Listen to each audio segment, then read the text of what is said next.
morning, everyone. If you haven't already started making your way to your table and to your seats, please go ahead and do so at this time. We want to welcome everybody to the Franklin City State of the City. I am Vice Mayor Jason Potts. It is my pleasure to welcome you this morning. As we get ready to get started, first what I'd like to do is have all of our aldermen be introduced. And so at this time, I'm going to go through our ward aldermen and then also through our at-large aldermen. So if you would please allow them to stand, and then we'll applaud here at the end for all of our aldermen. So first, in Ward 1, we have Alderman Bev Berger. In Ward 2, we have Alderman Matt Brown.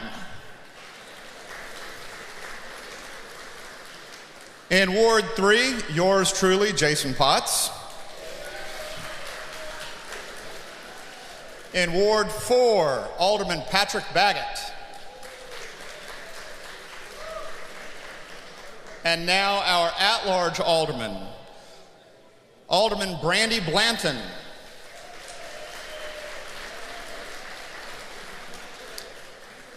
Alderman Greg Caesar.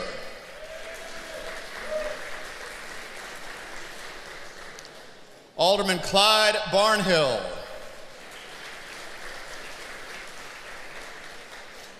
And Alderman Ann Peterson.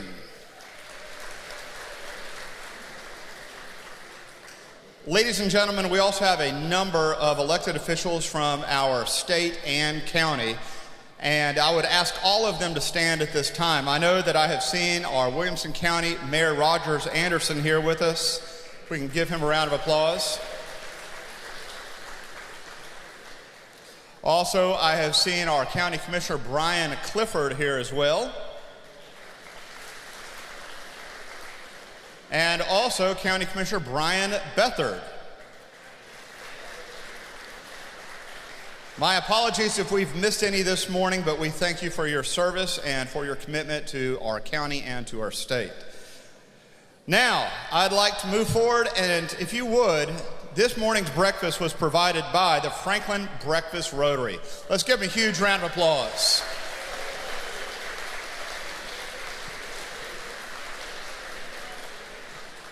Now, many of you may not know this, but I was informed this morning today is the 35th anniversary of the Franklin Breakfast Rotary. Let's give them a round of applause for that.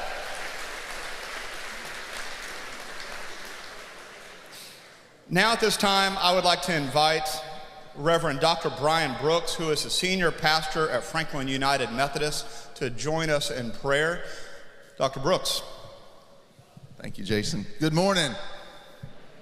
I was honored by Dr. Moore to offer the prayer this morning. He said, keep it under 10 minutes. Is that okay if y'all don't know whether to laugh or not when the preacher says that? We'll be more brief than that. May we pray. Dear Lord, we thank you for this day, for this opportunity for fellowship and to celebrate the good gifts that you have bestowed on the city of Franklin. We ask your blessings on our mayor and vice mayor, on our aldermen, on the city staff, on law enforcement and fire department, for all of those who serve this community. Lord, we pray your wisdom for all who lead. We pray your blessings on our citizens. Dear God, make this place to continue to be a town of prosperity and peace, of justice and grace, of love and mercy. And may all that we do be for your glory. In your name we pray. Amen. Thank you, sir. Excellent. Thank you so much, Dr. Brooks. Next, if I can be so humbled to introduce our next guest this morning. Standing next to me is retired Colonel Colin MacArthur. Colonel MacArthur has received numerous awards and decorations, including the Legion of Merit, the Bronze Star, Medal of Valor with Oak Clusters, air medals of numerous meritorious service. He says that's enough. But if you would please stand and join Colonel MacArthur in giving our Pledge of Allegiance this morning. Please stand if you are able. I pledge allegiance to the flag of the United States of America and to the republic for which it stands, one nation, under God, indivisible, with liberty and justice for all. Thank you. Thank you, Colonel MacArthur. Thank you, sir. All right.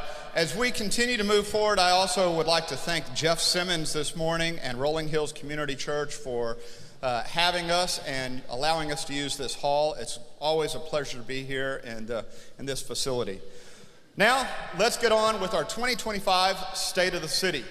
We'd like to start off with a highlight video of some of our valued team members and take a look at how their job impacts you on a daily basis. Now, of course, we can't highlight all of them. If you didn't know this, we have over 700 employees here at the City of Franklin. That's right, give them a round of applause.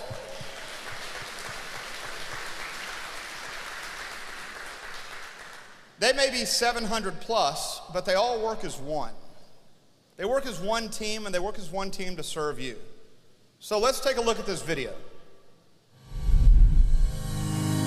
Hi, I'm Kim Hammond. I'm the fleet manager here at the City of Franklin. In the fleet division, we take care of all the vehicles and equipment for the City of Franklin, which includes garbage trucks, fire trucks, PD cars, the snow removal equipment, and the leaf removal equipment that you see running around in the city.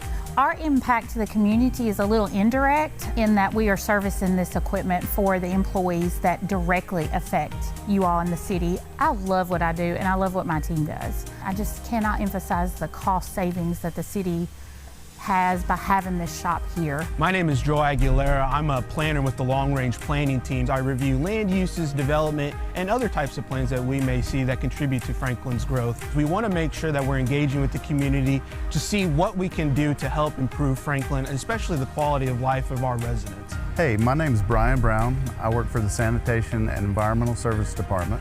I manage and operate all the routes for the city, and I use RouteSmart to do that. RouteSmart has changed days of service from 5 days a week to 4 days a week, and that has cut down on our cost of service for us and the city. Hi, I'm Emily Huffer. I'm the city's preservation planner. I work with multiple historic commissions and subcommittees to preserve the city's history. We're so blessed here in Franklin to have a large amount of history throughout the city and everywhere you turn. It is my passion to be able to balance preservation and progress throughout the city. Hi, my name is Andrew Southern. I'm an information systems developer here with the City of Franklin. My job primarily involves the development of web applications and tools used for internal and external business problems. A couple examples of these applications would be a department purchasing application and also a web application used for public safety purposes during the Pilgrimage Music Festival. There's not a lot of municipalities that do the types of in-house development that we do, and I think that it really helps make Franklin a better place to live.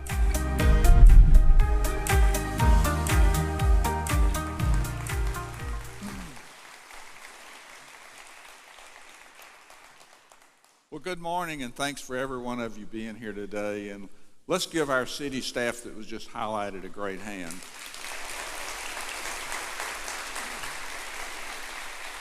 As we go through the program this morning, you're going to have a lot of other opportunities to see a lot of the things that our city employees do.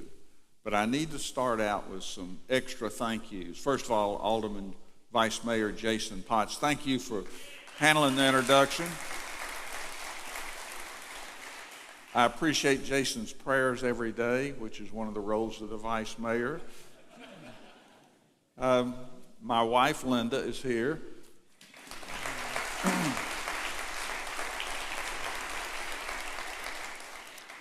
I have to mention our communications staff that's helped put this program together. Joey Escavera, yeah. Robert Mott, Stephen Price, Melissa Ryerson, and Monique McCullough. Just thank you for what you've done today. You know, this didn't just happen this morning at 7 o'clock or 7:15. Many of my staff has been here since 5:30 this morning. So thank you from the bottom of my heart for making this such a successful day for me.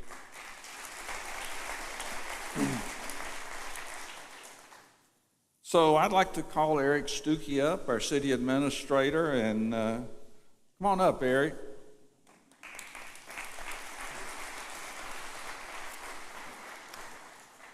Good morning. So we're going to talk a lot about what's happening in the city with you this morning, but the first thing is we've moved, and would you talk a little bit about moving and also the new city hall? Sure. Well, we're in our new location, interim location. We're out on Columbia Avenue. A city team helped make that happen as well, handled all those logistics, across all our departments. Our facilities and IT team did a fantastic job. So we're in place. Come visit us out on Columbia Avenue. And our only exception is fire administration is in the old Franklin Special School District building on 96 West. So that's where you'll find our team. But we are moving forward with City Hall. It's a big deal. It is a generational project. It is more than just a building. You see the images of what it will look like. It will be an entire upgrade and revitalization of that block in our downtown on our iconic square. The building itself, the construction of that building is somewhere in the $55 to $58 million range. Will enhance that square, the presence on the square, and the plaza that's on the square that hosts community events will be enhanced significantly and be a great place where we bring the community together. One important thing to our citizens and also our visitors that we're going to have great restrooms there. Got to have those bathrooms. Yeah. Let's hear it for bathrooms. Yeah. And there might be some interest in 200 parking spaces beneath the city hall. Yep. And also there's going to be some commercial space, somewhere around 3,000 square feet of commercial space that the city will lease eventually, and we'll identify those folks moving forward. So yeah, along with that, bringing that activity down 3rd Avenue with the retail space, we're going to have a 1-acre park. And it's amazing. We've put out some things on social media asking for feedback about the park, and we've had an incredible response.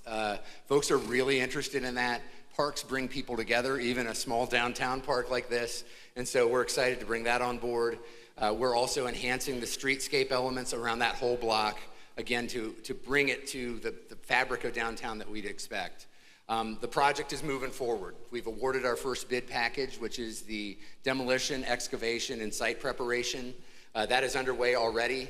The internal abatement is happening in the building, and that demo will happen around the end of the month or early June at the latest. So that's a big deal. The best part for me is that bid came in over $500,000 under what we projected. So that's good news to start. We just need that trend to continue. We'll keep that going.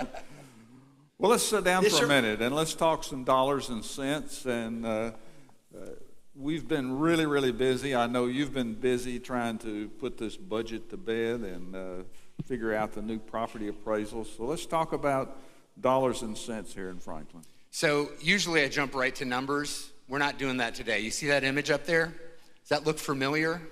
Anybody experience that? That's about a half-mile back up on Mac Hatcher in the evening rush hour. That directly impacts, in a negative way, the quality of life of our community. And the fiscal 26 budget gives us an opportunity to meaningfully address that type of concern. We are looking at that. We're looking at how we do that. But we need to do it with dedicated funding. One of the things that has happened in the last year, the state of Tennessee has acted. They've put in place what's called the Improve Act. And that is focused on getting more transportation and other projects done, and with a major emphasis on partnerships. Now, what's gotten the most attention has been what's called P3, or public-private partnerships. But there's also partnership opportunities with local governments. And so we have put a very aggressive proposal forward to the state to partner with them to widen both Mac Hatcher Southeast and Mac Hatcher Northwest from 2 lanes to 4, and have put that forward. So the good news is we have already seen, thank you. So we've gotten some initial good news. Southeast has been included in the first round of their 10-year capital program. So there's funding there. So that's good to see. It's not fully funded. There's a little bit left to go, so we got to work on that. Northwest is not yet funded. There's a second round of funding because the governor recommended additional up to $1 billion of additional one-time infrastructure funding. And so there's a second round of decisions going to be made at TDOT. So we're following through what we applied for, which is a equal partnership in funding those 2 road extensions, expansions. The good news, a couple other pieces of good news. We already own the right-of-way for both those projects. We've already relocated the utilities to the perimeter. So the things that always take a lot of time, drive costs up, delay projects, are getting the right-of-way and getting relocation of utilities. Those are already taken care of. TDOT, at least on Southeast, has already said too, they will work with us on doing an alternative delivery, which is a design build, meaning we put the design and the construction in one package. It should get the project delivered more efficiently, quicker, and hopefully less costly. So we've got some good signs, but we got work to come. But how are we going to do it? We've got to fund it through specific dedicated funding, and that's what we're looking at with what we're calling Invest Franklin 2.0. You may remember about 9 years ago we did Invest Franklin. We dedicated funding to get it done. Well, it's time to upgrade our software, folks. There are different needs, and we want to dedicate funding again to get these projects done. The reality is, if we want to get them done, we've got to step up. And so this provides that additional funding, 6 cents of property tax that we're looking at with the reappraisal. So reappraisal is probably going to lower tax rates. We would guess, we don't have the final numbers, but we're around 32 cents today, one of the lowest property taxes rates in the state. It'll probably bring it down to 20, 21 cents, somewhere in that range. We would propose dedicating 6 cents to the projects and between 2 and 3 cents for operational service needs. So that would put our rate somewhere in the 30-cent range. So the rate will go down, but it will generate additional dollars to get projects done. And that's just what we're going to have to do to address those needs. Otherwise, we're going to wait 10, 15 years to get the state to get it far enough up their list to get that work done. And quite frankly, we need to do more, and we're willing to step up, and that's really the backbone of this budget to help propose that. Thank you. So the next piece is just a couple key components in our operating budget, which is proposed to come forward, and that is some key components with supporting our team. You're seeing the great work and the great people that do this work. I always say we serve the people of this community through the people on our team. It's almost 3/4 of our budget is staff-related costs. We do a review of the compensation market every 3 years. We actually did it a little early last year for public safety, police and fire. We did an adjustment for them last year, and we're doing a similar update of our compensation plan to reflect the market, to be highly competitive for the rest of our team. So that's fully implemented in this budget. And thanks to the funding that we're talking about dedicating, we're going to add staff primarily in public safety, 3 patrol officers in the police department. We're going to add a new position the chief will talk a little more about later, a victim assistance counselor position in police, and then we're going to add 3 more on-shift firefighters. So that's 7 of the 8 positions that are added are going to be all in public safety. And again, our people are our most important resource, and we need to make sure we're attracting the brightest and the best to both come work for us and stay with us. Well, great, Eric. That's some breaking news for sure. And I think that everybody is aware of the traffic challenges we have and funding them. So thanks for bringing that forward, and I want to thank you for coming up. And I want to roll a video of some more things about our employees. Thank you. As our next guests come. So let's give Eric a hand. Hi there, my name is Trina Tai. I work with the Franklin Water Treatment Plant. We here operate 24/7. I work from 3 to 11, and we operate and try to make the best clean and safe drinking water for the city. We watch our computer system to make sure that all the systems are up to date. We test our water every single hour. It makes me feel amazing working here and providing safe and clean water for the city of Franklin. Hello, I'm Adam Mosier, City Traffic Engineer. I help move traffic throughout the city by adjusting signal timing and monitoring our traffic cameras throughout the city.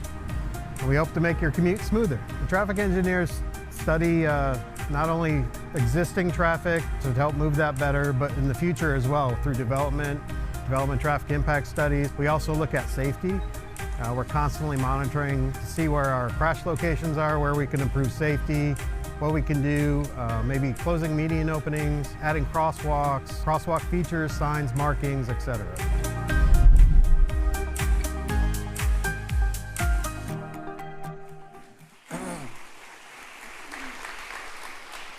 Well, with me now is Chief Deb Faulkner and Chief Glenn Johnson, and I always say we've got the best public safety teams in the country and their certifications and so on. Yeah.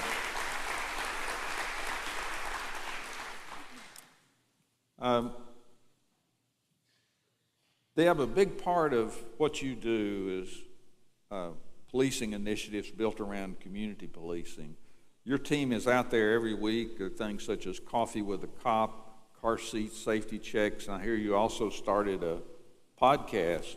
So talk about the importance of community policing in Franklin.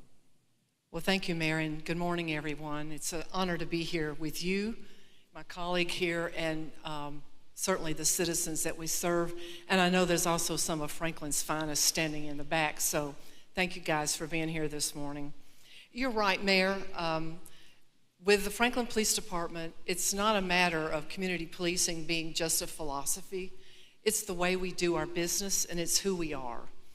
Our officers are out there every day engaging with the public. That's the best part of this job, really. They are doing, as you said, the Coffee with a Cop. They do the child safety seat checks. The bike officers are downtown. They're in the parks directing tourists and talking to some of the children. We have the Citizens Police Academy. In fact, we're graduating our 44th group in 2 weeks. Wow. That's quite a tradition.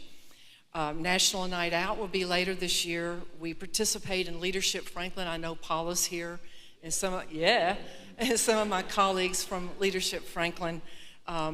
Self-defense classes for women are very, very popular, and if you watch our website, you'll know when those are being offered.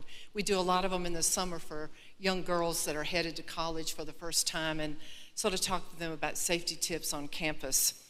Our dive team is going to be introducing a water safety program in the next couple of weeks, and I'm excited about that. I think it'll be very helpful for people who want to canoe or kayak on the river.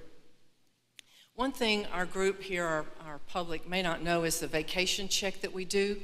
If you go to the Franklin Police Department website, there's a button right at the top that says, check my home while I'm away. And if you put information in there like dates and your address and anything you want us to particularly watch for, a patrol officer will go by and check your home. We do a lot with our military veterans. We are very active with Tunnel to Towers and the Gary Sinise Foundation. I love that. You know, my dad was a veteran, and in fact, I was born at Fort Benning, so we're very supportive. We have 38 military veterans in the police department. You're a veteran. How many veterans?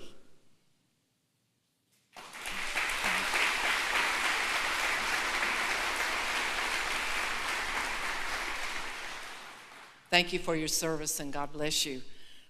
We're very active on all of our social media platforms, and you're right, we started a podcast, and me and my big idea, I got Rook being the first person on the podcast. You know, be careful what you ask for. But it's a great medium to communicate with people. I think that's how people get a lot of their information now, because they can tune in and they can watch anytime they want to. They can multitask and pick up some information. None of us sit still and listen. Well, you're doing it now. But kind of a captive audience. But anyway, I think it's a great asset to getting our message out and also introducing some of the people that work for the police department. So yeah, you're right. We engage with the public, and that's important. Well, one of the things that you and I have both been heavily involved with is the mental health in our community, and May is Mental Health Awareness Month. And yesterday you heard for the first time that in the budget is a victim support counselor. And I think this is an awful important position for your department, and I've certainly advocated for it. Can you tell us a little bit about that? Yes, Mayor, I appreciate that. And this May is Mental Health Awareness Month, and the theme nationally is Turn Awareness into Action. And I'll just tell you that nobody has done that better than the city of Franklin and you, our mayor. No, well, thank you. Some of you may or may not know, he started a group several years ago of very caring professionals called Find Hope Franklin. And in fact, there's a website, Find Hope Franklin, and there's some amazing references there and information. If you know anybody that's struggling right now, you might direct them to that, because it will certainly give them the information that might be just what they need. I continue to say that psychological emergencies are one of our leading calls for service in Franklin. And a lot of people find that hard to, they really find it hard to believe, because we have the best of everything here, but there are people who are struggling. We do continuous training, and we know that what we say and do in those first moments is critical to getting people the help that they need. But Find Hope Franklin, please remember that. Also, Mayor, I think that one of the most important jobs as Chief of Police is to protect the people who protect us. So we do a lot at the police department as far as training and checking their wellness, their fitness, both mentally, physically, and spiritually. We do critical incident debriefings after every major call for service where there's perhaps been some sort of tragedy. We have an on-site police counselor for one-on-one sessions, and we do extra wellness training for all of our officers and in-service, to include our peer supporters. Now, you mentioned the new position, and I know Mr. Stuckey did too, and I just found out about that yesterday, that we were going to get that in our budget, and I can't tell you how important that is and how delighted I am that we're going to add that to the police department. You know, as a longtime police officer, I can tell you that there's not a law enforcement officer anywhere that doesn't have the images burned in their soul of victims that they've interacted with, that they've encountered with on the job. The faces of crime victims will always be with you. We have a job to do, and it's important, and we need to go about it and get things done. But we're constantly looking over our shoulder like, I need to go over there, I need to help that family, I need to explain to them what's going on. No one is prepared to be a crime victim. It happens, unfortunately, but when it does, I hope that with this position, we'll have someone that can be a great assistance. I strongly believe, Mayor, that victim-centered law enforcement responding is important. It plays a vital role in the stability, the safety, and the healing of crime victims. Again, we play an important role, a role that nobody else does in the criminal justice system. But police officers are generally the first ones on the scene. Our partners with the fire department are generally there with us. And sometimes we see some pretty horrific things. A victim support counselor can provide crisis intervention and referral assistance to the victim, not just that day, but for many days and weeks and months to come, because it needs to be a continual check-in. We are a growing city, and our officers stay busy with calls that most people in the public don't realize. But I do believe that with this new position, will truly be an asset to the city of Franklin and our department. I'm excited about it. Thanks for bringing it up. Absolutely. Thank you, Chief Faulkner. And Chief Johnson, welcome. Good morning to Mayor. you. And we're hearing a lot of firsts that are happening in Franklin. We heard it from Mr. Stuckey, we heard it from Chief Faulkner, and I know that there's something special going on with our engineering director, Paul Holson, and our IT director, Jason Potts, developing a new system. Tell us about that. Yes, sir. It is groundbreaking technology. We're the first city in the country to implement this technology, and it's through a strong partnership with our engineering department, our IT department, Neutron Edge, and Cisco as our private partners. This technology is called preemption. Basically what it does is allow our fire apparatus to get to scenes quicker by changing the red lights to green and allowing us a clear path. Even though this preemption is not new, the technology we are using now is new. And like I said, it's going to just get us to the scene quicker, safer, and it also helps our citizens if they're using connected vehicles with like Waze or Apple Maps. They'll receive a message that an emergency apparatus is approaching, allowing them to move off the side of the road safely and allow our personnel to get through. So it both helps us and our community. Well, you've got another important first that's going on is the new Franklin Fire internship program and summer camp, and you're working with Williamson County Schools on this. Yes, sir. So our internship academy is a first for Franklin. It kicks off June 9th. We have 5 interns that will be participating in this program, and when they come out, they'll have their Firefighter 1, Firefighter 2, and their basic medical training. In addition to that, we're doing our second year of Leadership by Fire. This is a summer camp for high schoolers where they come and get 4 days of a day in the life of a firefighter at our training center. They get to do real hands-on experience, and it was a big hit last year, so we're looking forward to it again this year. One of the big things that we've got going on is partnering, as you referenced with the Williamson County Schools, is our fire management program. It's taking high school seniors and putting them through a fire track through their senior year. And it helps them gauge interest on whether or not they want to serve in the public safety realm. And then it just creates a pathway for those that are interested to serve their community locally. Chief Faulkner mentioned it, and I think about it all the time, coming from the medical profession, that your team members see the worst of the worst. You're the first to see it. And it's a cumulative thing over a long period of time, seeing trauma victims and suicides and all the bad things that you see. And I know that Emily Nelms in your department has a groundbreaking program that she's developed for firemen that's going viral all over the state. Again, a first. Tell us about that. I tell you what, she's done a great job with her team. As Chief Faulkner said, you know, we want to take care of those that are serving the public, and we have to take care of ourselves so that we can take care of others. And so this team, we paired it with a peer support team as firefighters helping firefighters, and then we also paired it with mental health professionals that are used to seeing what police and fire see on a basis. And so we put all that together and ensure that, you know, we're reaching out to our personnel when they have these events in their life. But we're not only catering to our personnel, we're also extending it to the families because the family element is an important part of keeping our people healthy, our personnel healthy, to allow them to serve the citizens of Franklin. Well, Chiefs, thank you for keeping our citizens safe, and thank you for the hard work and innovative first-time programs that each of you are bringing to the city. So let's give them a great hand. Thank you, Mayor. And let's roll another video and that highlights some of our team members.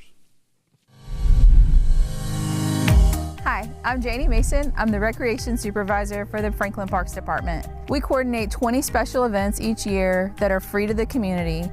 And the goal that we have in mind for those is to provide an opportunity for friends and neighbors to come together and enjoy activities and everything that our parks have to offer.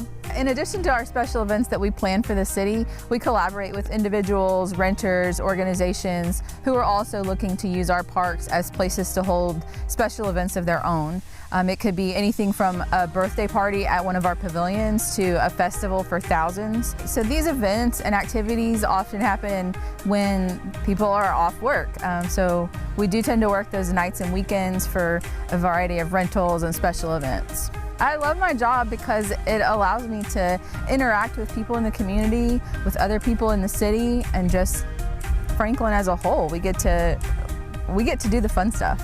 Hello, my name is Terrence Stife. I'm a municipal inspection officer for the City of Franklin with the Building and Neighborhood Services. As an inspector, I enforce the City of Franklin's municipal as well as zoning inspections. On a daily basis, I respond to complaints or concerns of violations to the International Property Code or the City of Franklin Municipal Inspection Code.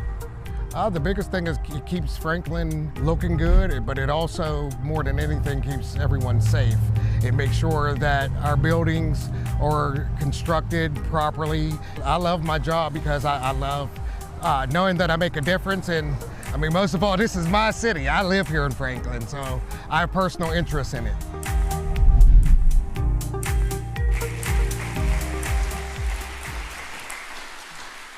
Joining me now is Director of Engineering, Paul Holzen, and Director of our Parks, Lisa Clayton, and welcome, and thanks for what you do. You know, we've shoveled a lot of dirt lately in both your departments. You know, a lot of groundbreaking events, and I want to start out with Paul and ask him to talk a little bit about some of the projects. First of all, just what's this McEwen project? We've never heard of that, have we? Well, good morning, Mayor. McEwen Phase 4 is a very exciting project. It's about $45.8 million construction project with over $30 million of federal funding on a local road. It's going to be widened to 4-lane median divided road from Cool Springs Boulevard to Wilson Pike, and it's going to take approximately 3 years, and lots of partners in that project, such as Middle Tennessee Electric and Atmos Energy, and it's very excited to finally move that project forward. Well, one of the things that I'm so proud of for our board and our city is our 10-year capital plan. And when we plan out for the future on our 10-year capital plan, we're also planning how we're going to pay for those projects. Tell us some of the exciting projects in that 10-year plan. Yeah, first let me say we just have an absolutely dedicated board of mayor and aldermen that is dedicated to funding these large capital projects that are amazing for our community. We also have a city staff team, engineering, public works, and many support departments that are dedicated to delivering these projects. The first project I would highlight is the Columbia Avenue project. Lots of congestion there today between Downs Boulevard and Mack Hatcher. We're going to widen that roadway to a 5-lane road, about $28.8 million with $3.8 million of state funding. It's going to be a great improvement to our community. The next project I'd highlight is the Long Lane Overpass project. That's about a $28.2 million funded totally locally in the Goose Creek area, which is really the high growth area of the city. And so the connectivity will play a big role in the future of Franklin in that area of the city. And the last project I would highlight is McEwen Phase 5, which is where we're partnering with the city of Brentwood to extend McEwen from Wilson Pike over through the city of Franklin limits and over to the city of Brentwood limits. And that's about a $19.8 million. And we're working very, very hard to deliver these projects for our community. Well, one thing about Columbia Avenue that I wanted to highlight along with you is sidewalks.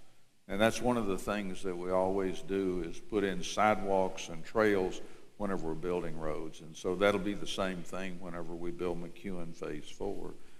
So, Lisa, what a great year for parks. And, oh,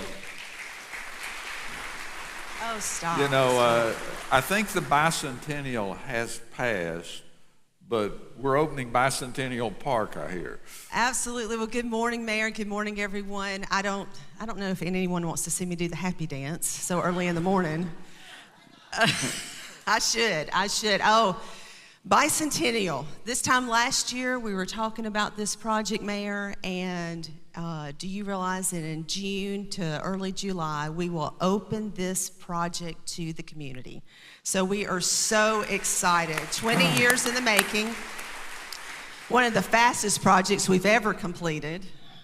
And so in saying that, let me share a little bit about what you will see. If you haven't been by the site, it is truly extraordinary. Thank you to Paul and his team. So many people that have been part of that with our city team. It's an open air pavilion. We'll be able to host 3,000 to 5,000 people in this area. We've actually have parking that will have an additional 100 parking spaces with the improvements on the site, as well as North Margin and Martin Luther King Boulevard through this area. What's so great about the project is there's a stage off the main open air pavilion where we'll be able to house music and concerts and movies in the park, and as well as live theater. We'd love to be able to do the arts in this area. Has a plaza for event space as well as future art in the area. And then we've got a replica of the Interurban that runs through here that actually ran to the park at Harlansdale in our downtown. And then the dust collector. I have spent a lot of time saving that piece of art a lot of people in this room realize what I'm talking about. But that is an homage to the Georgia Boot Factory that was there. So we're so excited. I'm so excited for this community. I'm excited that the Board of Mayor and Aldermen, I'm excited staff, that we're going to open it this year. And, yeah. Well, some of our audience may not know what the Pearl is, so tell us about the Pearl. Oh, I'm so excited about this one too. This is just not enough time in the morning. The Pearline M. Bransford Complex is the newest park within the city of Franklin. This also houses the Robertson Lake area. It's 233 acres. It'll be home to the Cowboys football, so we'll be moving them from Jim Warren Park to this new area. We'll also be able to have 4 turf fields, a synthetic field as well. We'll have walking trails. LEG's Dream World's coming. This is the first, thank you. So many people from Franklin to Mara, Friends of Franklin Parks. I know Mindy and Tori are here this morning, and thank you for your leadership. This will be the first public inclusive playground, and so part of that is this theme of inclusion is that Robertson Lake will also include a boat dock that would allow for canoeing, paddleboarding, kayaking, so that if you are having challenges, you're able to actually reach water than if you can't reach the river. So this is coming very soon, in about 3 years, but it's a wonderful location. And Michelle Hatcher with our water management, she is doing something amazing on that site as well. So I'm so excited to partner with her in this project. Well, our crown jewel Central Park, the park at Harlansdale Farm, there's a lot happening at that barn. Tell us about that. Absolutely. So the main barn's been under construction at the park at Harlansdale for the last year. We're hoping that if you ride by, besides just seeing construction, that you realize maybe, my goodness, what did they do? And so we have tried to rehab it from a historical standpoint, that we've rehabbed it for the horse with humans sharing the experience. And so inside of the barn, we have new rubberized equestrian flooring. We'll have 5 equestrian stalls, so that when Friends of Franklin Park, so we have events on site, we'll be able to house horses in the barn. We also have it fit to where we've got a warming kitchen, we've got public restrooms. So this event space really will come to fruition for our community, and with 3 goals in mind. 1, that it's a historical space. 2, that it's an educational space. And thirdly, that it is an event space open to our community.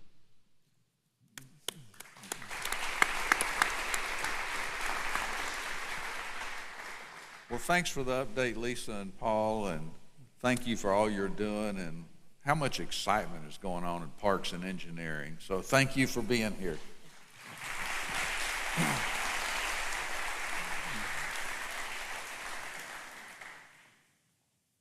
You know, as mayor, I hear and read a lot about Franklin, old Franklin, and the way it used to be. I hear about people that are happy to move here. They're excited.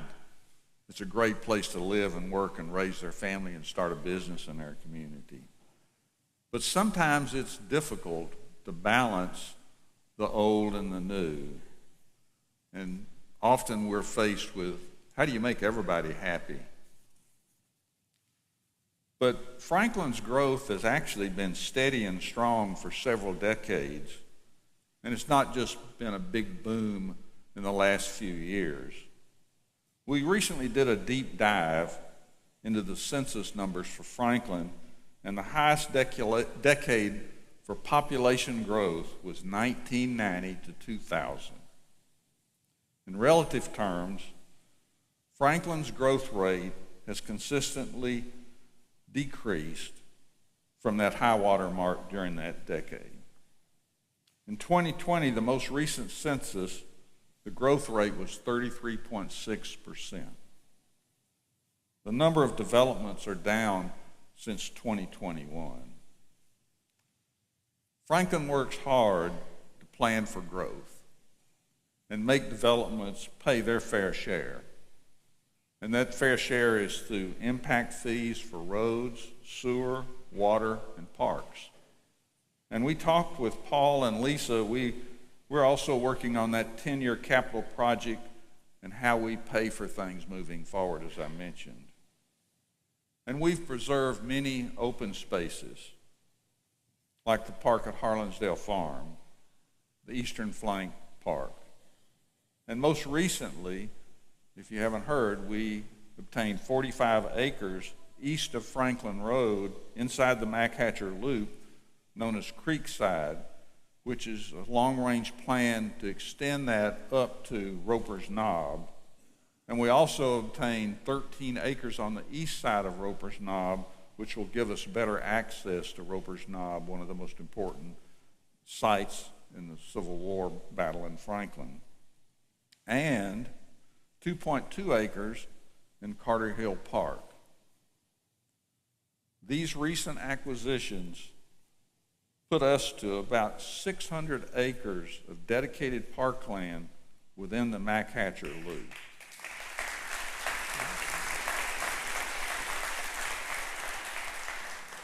Well, this is a time to come together. As one Franklin, let's work together with both the old and the new.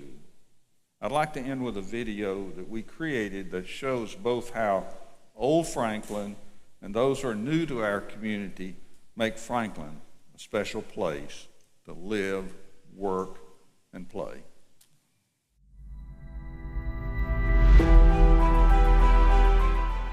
Franklin is hometown to many whose families have been here for decades. The city has grown, changed, and evolved, but it hasn't lost its soul. All right, we're here. Yeah. What do you think? I love it. I'm so excited to meet Franklin. Me too. Franklin is where you'll find opportunity and a place to make memories. But we're not just opening our doors to new people, we're opening our hearts. Franklin isn't just growing, it's growing the right way. The city's approach to growth means that we're focusing on being thoughtful and intentional about how we expand. It's about preserving our natural beauty while ensuring smart, coordinated development. We're building with vision, not just speed. We're dedicated to preserving the history that made Franklin what it is today. Our historic preservation strategies help keep Franklin's unique charm intact while still allowing for growth. The Historic Preservation Overlay District helps protect the character of our older neighborhoods and buildings, making sure they're around for future generations. Growth doesn't only mean more houses and roads, it means more smart investment. Look at the capital improvement plan we've got in place. It's ensuring Franklin enhances our infrastructure, public service, and our public spaces to keep up with the growth we're experiencing. We're using technology and planning to stay ahead of the curve. With things like smart traffic systems and enhanced stormwater management, we're not just planning for today, we're planning for the next 50 years. We're still that close-knit town where neighbors know each other's names. As we grow, we're keeping that same small-town feel, but adding the things that make the community stronger. This is what Franklin is about, honoring the past, but looking ahead, making sure that Franklin stays a place that welcomes everyone. Whether you've been here for generations or you're just starting your story. There's no old or new here, just Franklin, a place where community, growth, and progress come together. We make sure that growth is always balanced, strategic, and in line with what makes this place so special. Because in Franklin, there's always room for one more dream. One community, one future, one Franklin.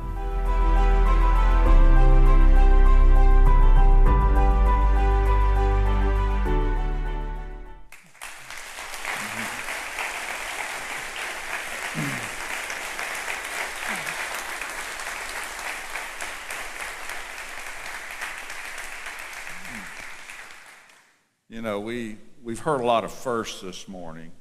We're number one doing this, we're number one doing that. And you've also heard that we get all these recognitions. We're regularly in the top 10, sometimes number one. But I want us to think about the number one in a different fashion today. It's not number one for all those people on the left or number one for all those on the right. It's not number one for the old or number one for the new. It's number one for everybody in Franklin. So, I would say, one Franklin. Let's hear it over here. One Franklin. Over here. One Franklin. One Franklin. And together. One Franklin. Thank you. Appreciate your coming.